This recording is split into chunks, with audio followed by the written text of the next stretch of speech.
the weight of being an only or one of few, right? And it's not something that you can really, it's something that you just have to live and understand what that feels like, just what that stirs up in you. And oftentimes I find it can lead to these feelings of just kind of feeling invisible. When you start to nurture and to understand your personal energy and how you bring that into those spaces, that's when you really find, I think, that the rungs on the ladder that you're trying to reach for, you don't get there necessarily just from hard work. It's about impact. And it's hard to make impact when I am leading or working from a space of exhaustion and depletion. When I'm nurturing my energy, I can be more impactful, and I will ultimately set myself up to reach those levels.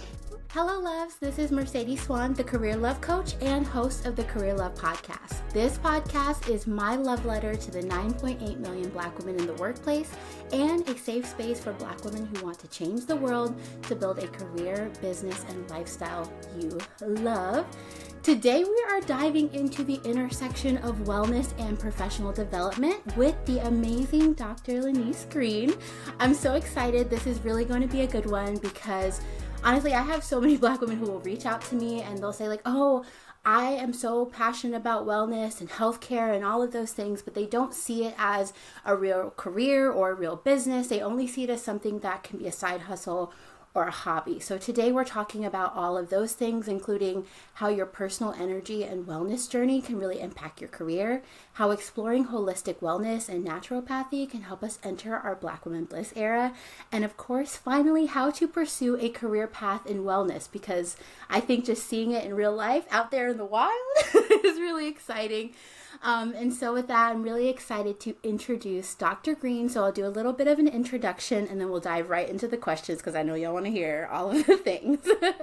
So Dr. Lynise Green is the founder of Well with Elle, and she is a wellness strategist, leadership expert, and award-winning consultant who helps high-achieving professionals shift from burnout to balance. She also brings with her a unique lens as a doctor of naturopathy and over 25 years of, I really love this, engineering, strategic planning, and leadership. I was like, this combination! I'm so excited. So with that, welcome, Dr. Green. I'm super excited. I'll just keep saying I'm super excited about this conversation. But to really open us, yes. But to really open this up, like I said, I think your career path is truly amazing.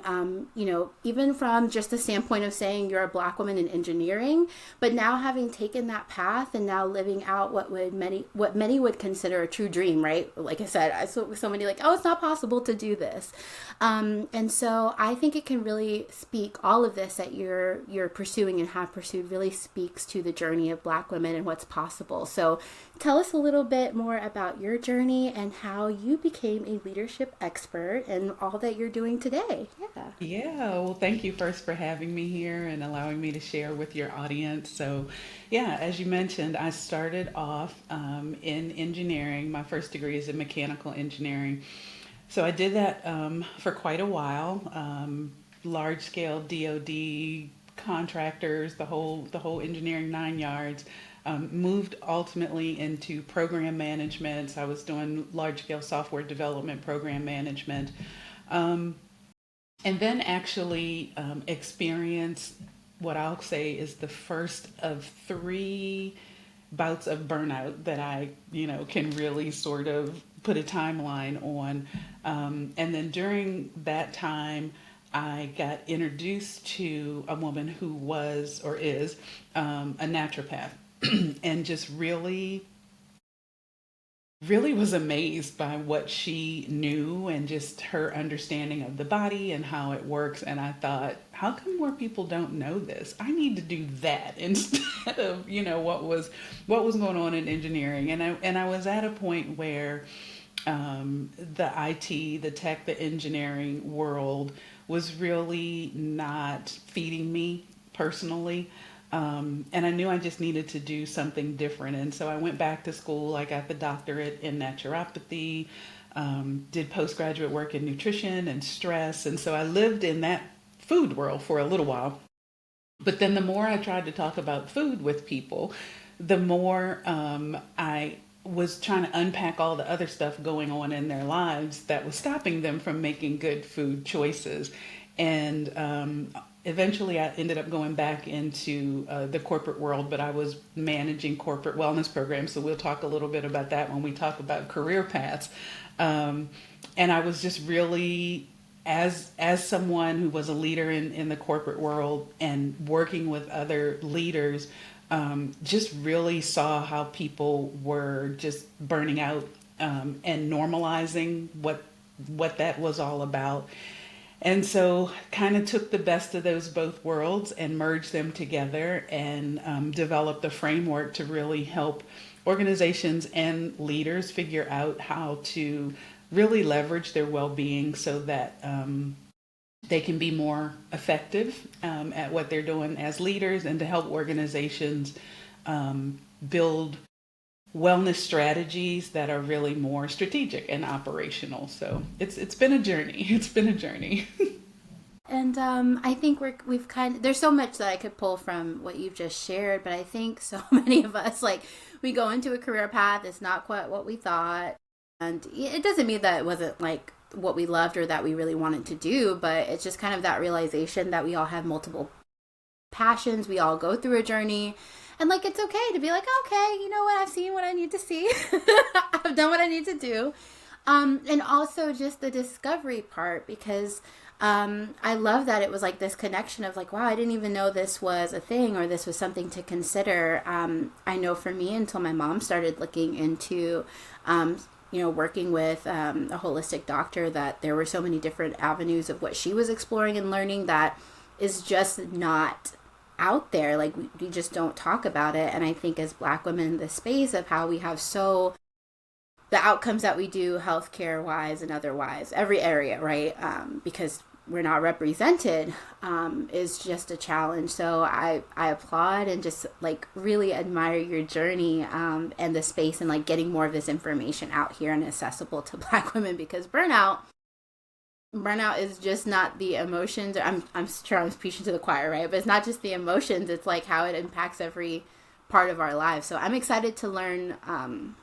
I'm really excited to learn more about that. And that kind of takes us to our next question, which is really just about like this connection, right? Of, it's not just health or wellness, it's how it interacts with our careers and how we navigate the world and life. And so our next question is, about this topic that I really talk about a lot, which is what leads to burnout, which is this like toxic environment and how that leads to burnout. My personal story is that burnout in the workplace led me to anxiety and depression.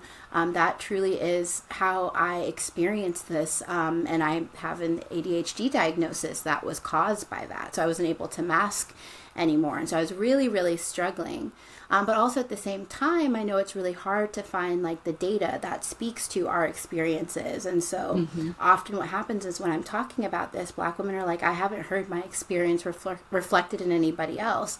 I didn't know that this was something that happens a lot. And so I'm glad that we have that space to have that conversation, but that it's like, hey, where's the data? Where's the information? It could just be, I don't know. Right. But that being said, I would love to really learn a little bit more about your experience and your perspective of how Black women can reclaim this balance. And also if there's any information from a scientific or data standpoint that you'd be okay sharing with that, or even your experience. Lived experience is just as important. So thank you. Yeah, absolutely. So yeah, the work environment and burnout, there's such a strong tie, and for so many reasons it's so interesting. So one of those is that a lot of times when we talk about burnout, so I'm so glad I'm glad you're bringing up this whole discussion about the work environment and a toxic work environment, because oftentimes when we talk about burnout, we make it seem like it is the responsibility, and I would dare say the fault of the person who can't handle the work environment, right? So it's like my fault that I'm burning out because I'm not strong enough, I'm not resilient enough, I'm not all the things. And we often don't look at the environment that we're in and look at the role that that work environment plays on, leading people to burnout, that toxic environment. So I think in that workspace, there's a couple of things I would say that happen, particularly for Black women, and definitely, my experience and probably yours and some of your journeys as well. So one of those things I think is the weight of being an only or one of few, right? And it's not something that you can really explain to people. We have all of these, DEI programs and, allies and all of these things, but it's something that you just have to live and understand what that feels like, what that stirs up in you. And oftentimes I find it can lead to these feelings of just kind of feeling invisible because you are really experiencing your work environment in a way that most of the people that you work with don't experience it. And sometimes, it's funny that I've learned to pay so much more attention to just the little things, right? So I think about when I'm in teams. I'm in teams a lot, talking to people all day. And I'm one of those folks, I like to use the little emoji things or whatever they are. But it's like, who thinks about, maybe just me, but who thinks about the idea that the default color of an emoji, so like if you're doing a thumbs up or my thing, this one is a great one for me and this one is but the default color is not brown. So I have to either go, why not, right? That, like, nobody else thinks about that maybe, but I think so. I have to go search for the little brown one because I'm not putting up a beige one because I'm not beige, you know what I mean? So just little things like that really, really start to make you think about your space and your place in those kinds of spaces.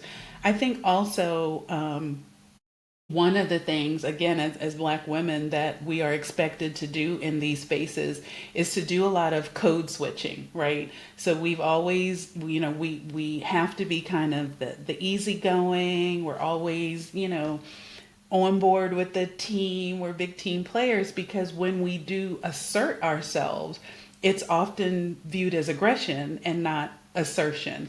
And so having the kind of code switch to make sure that we fit into those environments, it can really start to slowly chip away at our sense of psychological safety and our sense of identity, right? It makes it a little challenging to really bring myself and my passion to my work because I don't want to be, the angry Black woman, right behind closed doors. So, that a lot of times, again, when we think of toxic work environment, we think about what's really bold and in your face. But I find that it's those more implicit, quiet nuances that really can just kind of slowly chip away at you. And I think you talk about, how can we start to reclaim some of that balance? I think it's important that we have a circle of support, whether that is at work, whether that is outside of work, that we have other people who have similar lived experiences, other women in corporate spaces who, can identify with what we're doing. I think it's important that we learn to establish boundaries and hold to them, which is a whole conversation unto itself. And then I think it's really important that we check in with ourselves, check in with our energy, like what is draining for me, what is restoring for me, and being mindful of when I need some restoration or to create some boundaries from what's draining me. So yeah, those work environments can be a doozy to deal with, that's for sure. They can. I'm very thankful for, in a very ironic way, like the experience that I had, because it's like, okay, it wasn't fun, but I learned so much about myself. And I think that like that discovery for me of my ADHD diagnosis actually in an odd way allowed me to give myself so much grace. Now, did I deserve that grace before? Absolutely. So that's something I'm still unpacking, right? And like how we normalize and how we accept ourselves. But it's just this idea of that I became much more mindful of my energy because I didn't blame myself for that. And I think that should have been the norm for me the whole time. Yeah. But right now, really understanding like, hey, how do I really check in with my energy and feel okay with saying, hey, my energy is not there, or this, I noticed this impacted my energy XYZ way, so that probably is not serving me and things like that. But I would love to know, like, if I'm not really there, like I haven't gone through some type of journey of recognizing like, okay, energy and thinking about your energy is so important, what would you kind of say to people who might need to check that a little bit? What are some of the signs? How can they get better at that? Yeah, absolutely. So I think for me, I sort of put it in four buckets, right? I put my energy in four buckets. So I've got my physical energy, which I think is the one that most of us relate to most readily. So, I look at my sleep. Am I getting enough sleep? Am I getting quality sleep?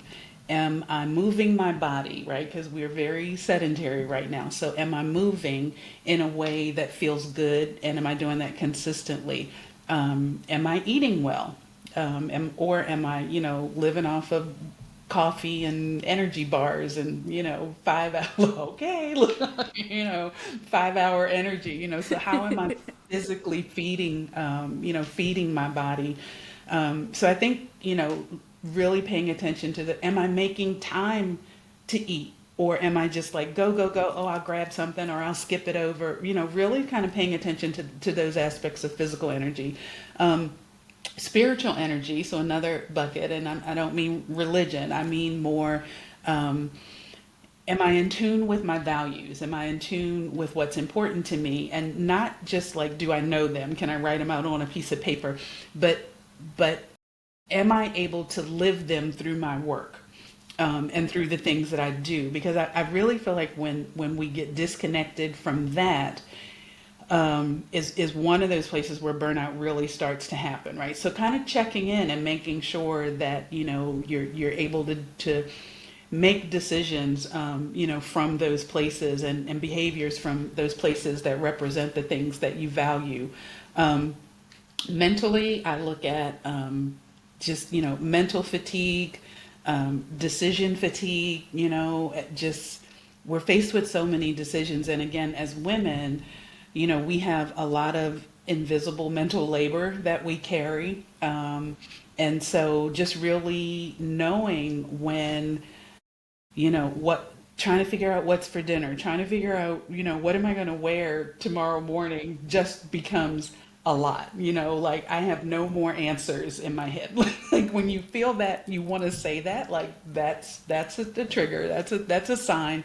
And then that emotional energy, are you having moments where you are joyful? Are you happy? I know it's so funny. My grandfather, who's passed now, but as a kid, he always used to ask me, what do you do for yourself that makes you happy? And I'm an avid reader, so I really love to read. But that always stuck with me because in one of those moments of burnout that I had, looking back, I really realized I was so disconnected in so many of those areas. Like I couldn't even tell you what I wanted to do for myself. I was just so disconnected from my own life. I didn't make time for me, and so I think that's another one of those places where you can check in. Are you doing things for yourself? Are you genuinely happy? Are you finding joy, moments of joy, and making time to do those kinds of things? And I think when we can start answering no to some of those things or realizing the space that we're moving and grooving from, those are those energy checks to go, what's draining me and what do I need to nurture that energy so I can get back to good. Yes. Oh my gosh. I kind of love that, like that gut check thing that you were saying because being in human resources, I think one of the things that I tried to train away from myself is acting on gut, right? Because you want to be able to treat people fairly, and you don't want to have gut reactions in the workplace, right? That's how we have. Well, yeah, I was like, maybe it's not seeming a little safe. Maybe I do need to listen to that. But I think in some ways, as a practice for a good human resource professional to not rely too much on bias, it was something that I really tried really hard to not act on. And so then when it came to really re-inspecting that for myself, wait, it doesn't mean that the gut check, the intuition just goes away in general. Girl, there's a balance here. And so reintegrating that and normalizing that for myself, I think was really hard to kind of actually pull back and be like, yeah, trust yourself. It's okay. You're feeling that way. You're thinking about things this way. You're opposed to something for a particular reason. Listen to it. And not necessarily have assumptions with why that is. I think a lot of times for me it's been please explore more and then proceed accordingly. So I love that you pull that piece into there, because I think sometimes we don't listen enough to our intuition and to ourselves. And then we get to that stage of burnout or being really frustrated or being, in my case, depressed and anxious. So thank you for sharing that.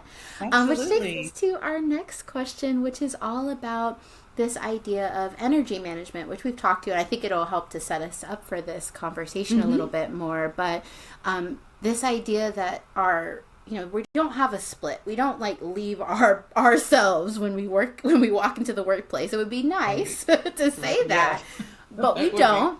Yep.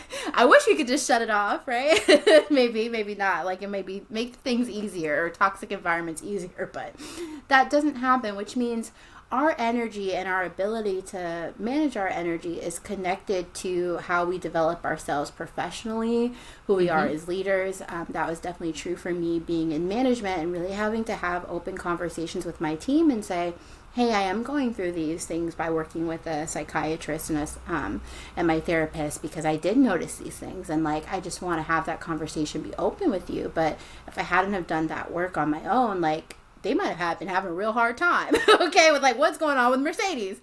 And that self-awareness, I think, really set me up to being a better leader. But we often don't see those things as connected. And and furthermore, we're not taught about a lot of those things, right? It's oh, you leave that outside the door. Nobody leaves it outside the door, as much as people would love to say that. And so I'd love to get a little bit more of your perspective of, what's the connection between energy and success, and even going a step further with leadership, and how we can really see those as integrated things. Yeah, absolutely. So you made so many wonderful points.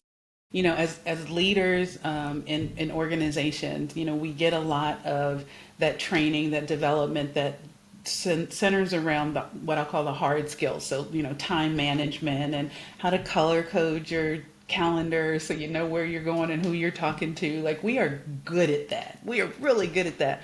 But for me, it's managing that energy where the real transformation, personally and professionally, can happen. And one of those things you talk about, self-awareness as a leader, is just something that we really aren't taught, or we aren't taught to lean into it. It might show up here and there, maybe, because we're talking about emotional intelligence now. And I think even that's become a little catchphrasey, a little buzzwordy. I'm using my emotional intelligence. It's are you really? It's Are you really, kind though? of a little frustrating, as an HR professional, when they're we want to evaluate emotional intelligence. Do you?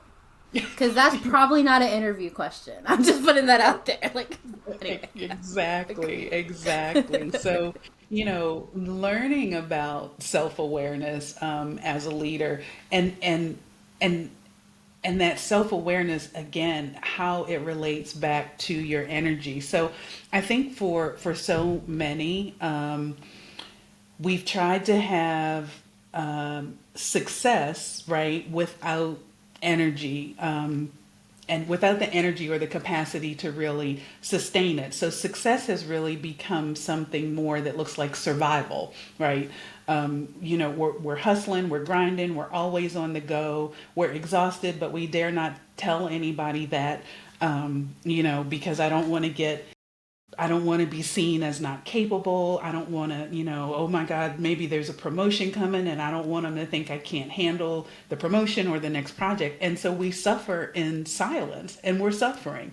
So, and we've been living that life. We have normalized this thing that you're just supposed to be tired, and that's just part of being a leader. It's part of being successful. You're going to work yourself to the bone, but that's what we do. And I'm not saying it's not what we do. It's just not what we should be doing, right? So, and we've been taught to chase success through being exhausted. So keep pushing, do more with less. For Black women, oh my goodness, right? We, work twice as hard to get half as much. So we're already setting ourselves up to believe that this is what we have to do, that we have to exhaust ourselves just to get a seat at the table, that somehow who I am intrinsically is not worthy of that, right? So we're telling ourselves that, and then we buy into it, and then we go off and we work ourselves to the bone, and we still don't get the seat at the table, and then we're disillusioned. Then we're lost. What happened? I did all the right things. Like I said, we have normalized burnout, and we call that accomplishment, right? I'm working 70 hours, I'm sleeping for 3 hours, I'm answering emails on Saturdays, I'm exhausted, but look at me. And it's, no. So just no. So back away slowly, because just put it down and walk away, right? So, when we get to a place where we start to really understand, become aware, and learn that we have to protect and nurture our energy, that's when we can really start to show up with more clarity, more creativity, more power, right? We can then, when we're nurturing our energy, that's when I can really show up and lead confidently. That's when I can make decisions that align with and really reflect my values that are going to be important to the organization, that I'm working for. And that's when we can learn to embrace the joy in the journey. Like I said, time management is great. We get that. Conflict resolution, like all of those things are wonderful and necessary, right? They're necessary to be a leader. But managing energy and how you bring that to the table is really where the transformation happens. It's really where you separate good leaders from great leaders, without question. And I think it's not talked about enough how, from like a leadership development standpoint, I come from a space of being an executive recruiter. And so I would see a wide variety of different types of leaders walk into the room. And you can tell almost who that person is or how they're going to show up almost even before they speak. And I think that's an important thing to layer into that, is like, as Black women, we go through this process of like working harder and taking all of these steps to move into leadership, but we're taking different steps than what most people take to move into leadership. And it's because we've been taught different values about what it actually takes to get there.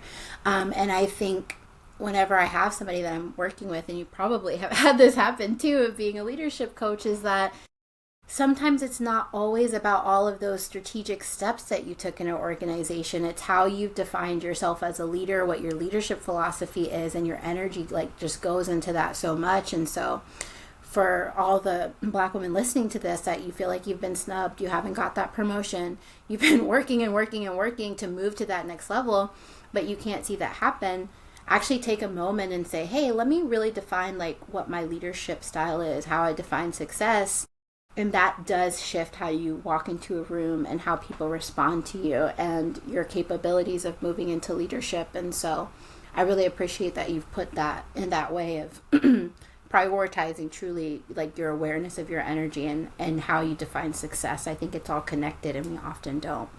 Yeah, absolutely. I mean, like I said, when you start to nurture and to understand your personal energy and how you bring that into those spaces, that's when you really find, I think, that the rungs on the ladder that you're trying to reach for, you don't get there necessarily, not, you don't get there necessarily just from hard work. It's about impact.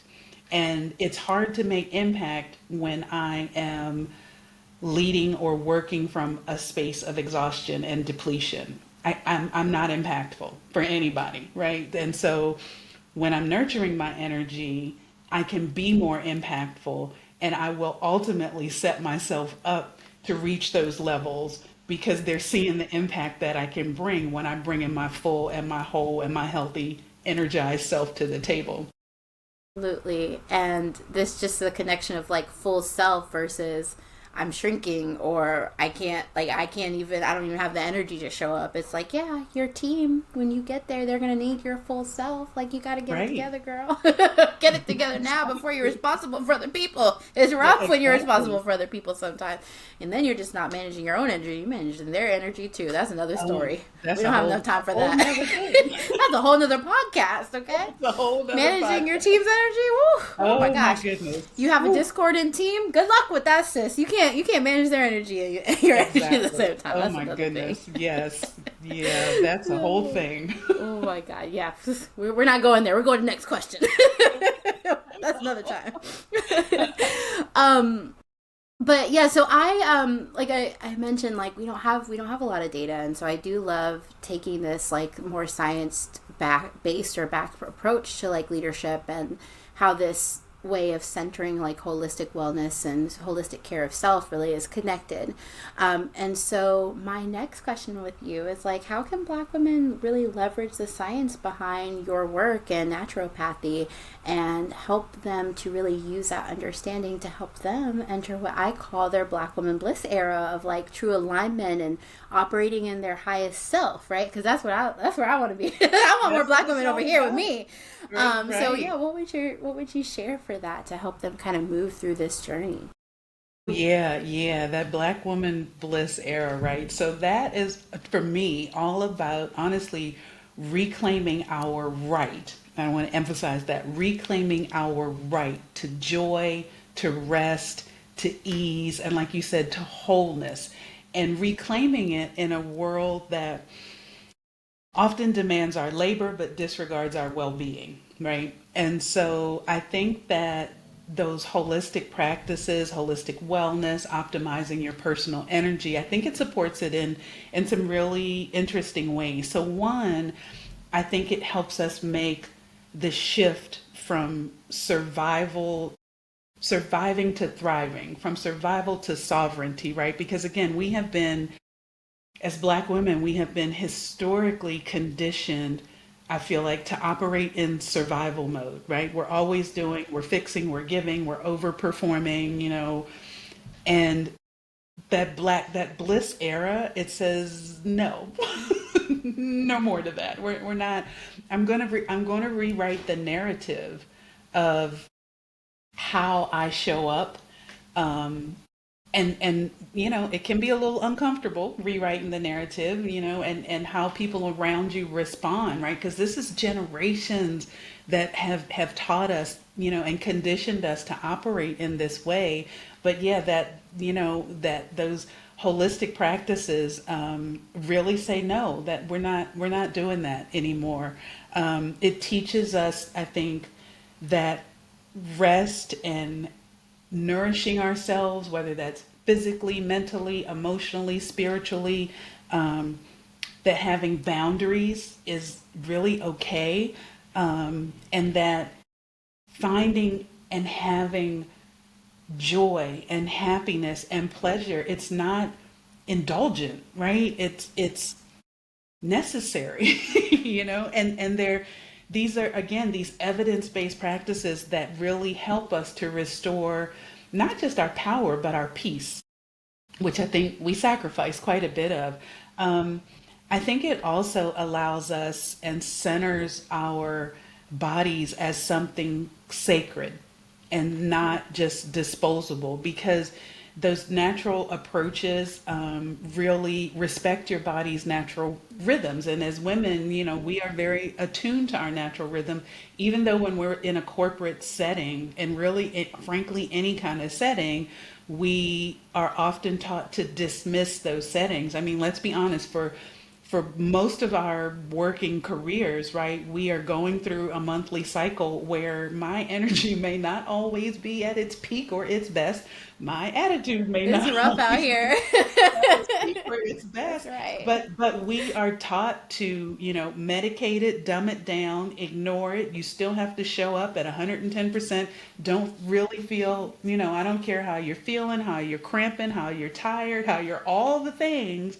I still need you to show up. And when we start to lean into those practices, and for ourselves, I'm not looking for, some organization to start going, oh, it's that time for you, let me, right. Actually, that's too much. That's too much. Gonna happen. And frankly, I don't need them to know all that much about No, me, I don't right? either. But for myself, when I begin to pay attention to my own rhythms, if nothing else, it says, I know I'm getting ready to move into this space, maybe of low energy or whatever it may be. I can work my schedule to not either make it so busy or not put like really demanding, oh my goodness, deadlines and big decisions to happen during those times, right? I can honor myself in that way.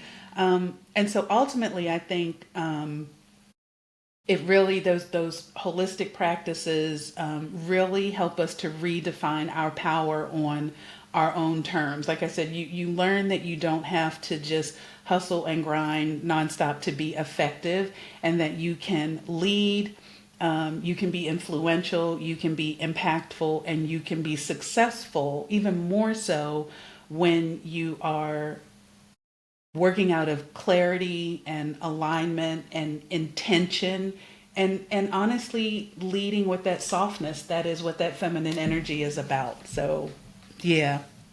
Gosh, there were so many yes moments over here. I was trying not to like get in there, but I was like, yes, because one of the things is that I was never really good at like tracking my cycle, other than being like, girl, you better not be pregnant.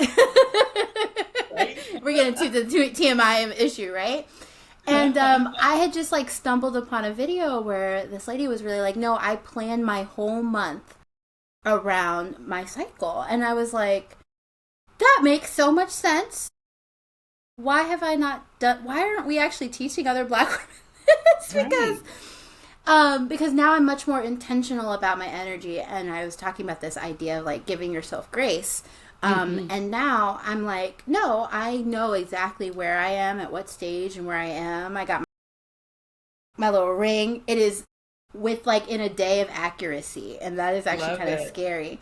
But it means that I don't have to gaslight myself into being like, girl, why are you tired? Why are you laying around? You need to get to work and da-da-da, all those other things, and like redefining that. And so it's like all these ways of like giving myself grace, but like really normalizing the grace giving. But I was saying that that's been like something that's been really nice for me, of like actually like planning out, okay, I'm going to get all these projects done here because I know this is when my energy is going to be up, and all this other kind of stuff. And so 10 out of 10 guidance with that, just like really honoring our energy levels and the cyclical nature of our feminine energy. So absolutely. So let's switch into this career focus. I know this is probably what the girlies have been hanging around for. I'm just kidding. There's lots of good information. But yeah, like I said, I have like personally coached Black women that they're like, oh, I'm so passionate about wellness, and they will just not go for the career. And they'll be like, oh, I only saw like a couple wellness jobs. And I was like, I know there's not a lot of them out there, but like if this is really what you want, and this is the space that you want to be in every day of really talking about wellness, not 9 to 5, 5 to 9, whatever you do, like eat, breathe, and live your passion, right? That's how I feel about it. And so like go for it. And so I feel like this conversation, I'm going to use this podcast and I'll be like, here, see, it's proof that you can do this. Please stop saying no to yourself because you just think it's like a unicorn thing where nobody really has this as a job. And I was like, I promise, I've hired wellness people, but now I have this podcast proof. So I would love to hear from you of like, how did you make that switch into wellness? Like, what would be your advice to another Black woman who really wants to do this full time in their 9 to 5? and help them feel like it's possible to be a wellness professional in Yeah. corporate America or nonprofits or wherever. So yeah. Yeah, and I think that's the thing. Like right now, people are organizations, companies, whether it's nonprofit, whether it's higher education. I mean, I have worked in all of those spaces. I've run wellness programs for colleges. I have taught wellness programs for churches. I have worked in the corporate space. I have worked in the nonprofit space. So well-being of people in those spaces is a thing, and it's really because employees are demanding it, right? It's no more I'm just going to show up and like a lot of people will make a decision about a job based on what kind of wellness offering do you have, what kind of wellness support do you offer your employees. I'm giving you 8, 9, 10 hours of my day every day. How are you supporting me as an individual? And a lot of people will actually make a decision on that. So, from a career perspective, there are just I feel like there's so many ways to get into this. So, there's always coaching, right? So there's wellness coaching, there's life coaching, there's all of those types of things that can happen. And in the sphere of wellness is really big, right? So one, you kind of have to figure out like what are you passionate about? When I first started, it was food, right? Because one, I'm a foodie, and two, I felt like everybody eats, so it was a good entry point to get in and to talk to people. So funny. Yes, period for the Right? foodies. Yeah, definitely. So find out where your passion lies, where your interest really lies.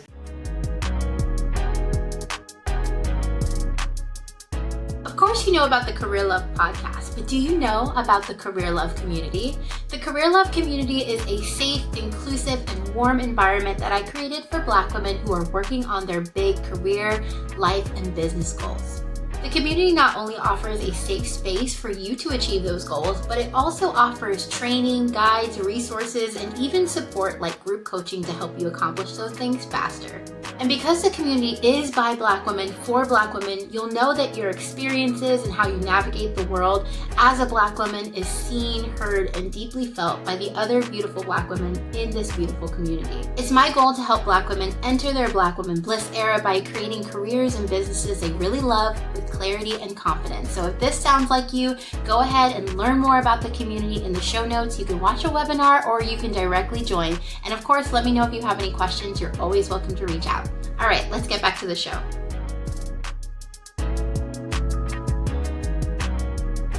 But I think from a career perspective, like I said, there's wellness coaching, there's life coaching, there all of the different industries. If you don't want to, do coaching, if program management isn't your thing, because it's not, everybody's thing, the strategic part of it, there's the opportunity again to dive into what you're passionate about and do workshops and training for people, and whether that is training about behavior and lifestyle types of things, whether that's stress management, which is huge, stress management and burnout, things like that, whether it's what I do is merging the two and talking about wellness as a function of leadership, or leadership as a function of wellness. You can do that. You can do consulting. There's so many ways to get in if this is really what you want to do. You really just have to kind of explore and go learn and to make it happen. Figure out who it is you want to serve, because there's even there's employees, there's students. A lot of colleges right now have huge student wellness programs that are just for the students. Yeah, and forget the faculty and staff. We'll deal with them. They'll be fine. They already have burnout. Grown. They know what to do with themselves. But a lot of colleges have really big, really large student wellness programs, and so you've got all kinds of populations of people. You have community. Oh my goodness! I didn't even think about that. You have community wellness that you can partner with other community organizations or nonprofits. You have municipalities, so city governments, State governments have wellness programming, again, whether you're managing it or whether you are coming in and doing education kinds of things. There are so many ways to really make a career out of wellness. Like I said, you really have to figure out what your passion is, who you want to serve, and how you want to be of service. But there's a path. There's definitely a path, and there's definitely a need. There's definitely a need for doing so. No Thank shortage. you. I can't do it all myself. I need. Yes, come on, girls. Bring it, ladies. Thank you. Okay, so this is my proof, okay? There are people out here doing this. I'm not just telling you what you want to hear about having a wellness career. Like, it's possible. And, like, you listed so many, and I could hear it. You're like, all of it in my brain. Like, which one do I go, which direction? Because there are so many paths. And like, yeah, I worked in higher education. We had a whole wellness department. They had so many amazing initiatives that they would do. They had like this walking challenge. It was like sync with your fitness thing. They had different paths around campus. It was connected to the student, health center. And so we could go to the gyms, and like, they had a really robust program that I think it was like 3 people, like in a singular department. Yeah. So I just want this to be the proof of like, go for what you want. And if that field is in wellness, like, it's here. Do your thing, ladies, and join Dr. Green. Okay. Yes, in that path, right? Yeah. So, as we come to a little bit of a close, I just want to thank you. This was like a truly amazing conversation. I think I hope, at least for me, right? It's a journey that I went through without having heard this from anybody else. Okay. Like, I did it the hard way. Don't do it the hard way, ladies. Like, truly take the information that you're learning here, and begin to think like from a different standpoint of like, what is your Black Women Bliss era? What does your energy look like in your Black Women Bliss era? How are you showing up? What are you doing? How are you caring for your full self? And I think Dr. Green is just like, put it all on the table for you all to like take, okay, and reflect on it. Get the journal out, okay? Right. But that being said, okay, some of y'all are like, I'm not doing this by myself. I want to work with somebody to do that. So Dr. Lynise, I would love for you to tell me, Dr. Green, I would love for you to tell me a little bit more about how Black women can work with you if they are facing these challenges. What does that look like, and how can they get connected with you? Yeah. Yeah, absolutely. So again, thank you for letting me come on and share and ramble. And yeah, if anything that I've shared today resonates with your listeners, if you are, like I am, self-professed, a high achieving, high performing woman who is really ready to stop running on empty, stop trying to pour from an empty cup, and you want to start creating real balance in your life, absolutely. I would love to support you. Again, if you're showing up for everybody but yourself, right? You're holding it all together while quietly you're falling apart. Like Mercedes said, you don't, there's another way. We don't have to do this. So working with me, certainly visit my website. It's wellwithL.com. So L like Lynise, wellwithL.com. You can find out more information about me.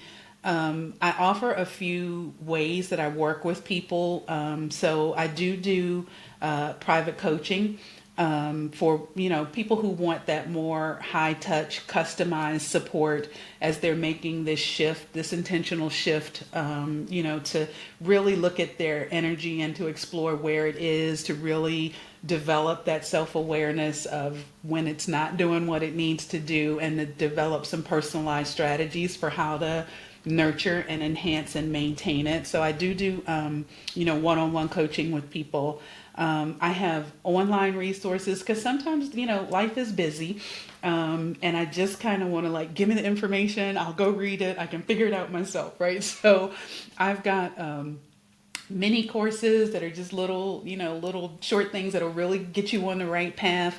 One, the vitality reset, another, the mental reset, and I'm working on the others for the alignment and the emotional reset. So there's many courses out there. I do have some what I call signature courses that are super comprehensive and really do the deep dive into this energy optimization work. All of those are available online. Any of those can be coupled with the personalized coaching. So if you want to do all the studying and then come back and go, okay, here's what I learned, how do I integrate it, kind of thing. All of that is available. So I've tried to create a system and a framework that will meet people where they are, but really just make the information and the support available. So yeah, go to wellwithL.com. You can get to my courses, you can get to my online school, you can get to me. All the goodness is there. So, I'm here to support, I'm here to help. And I want to do it. So like I said, if you're ready, I'm ready for you. Okay, so so at this point, you do not have an excuse if you're listening to this to not tap in, okay? Because if you've been feeling any of this, you have a variety of options to choose from. But what I will say, honestly, from my personal experience, is that I would have rather figured this out with the coach rather than show it up at the psychiatrist's office. Okay, that's all I'm going to say about that. Okay. Yeah. Okay. So all of that being said, I will put everything from Dr. Green in the show notes so that you can get a link. I think we have a special code for our listeners, so they will be able to tap in and get that code in the show notes too. And as I've mentioned, this has just been so truly lovely, Dr. Green. Thank you for just feeding into this community or giving to this community and loving on us.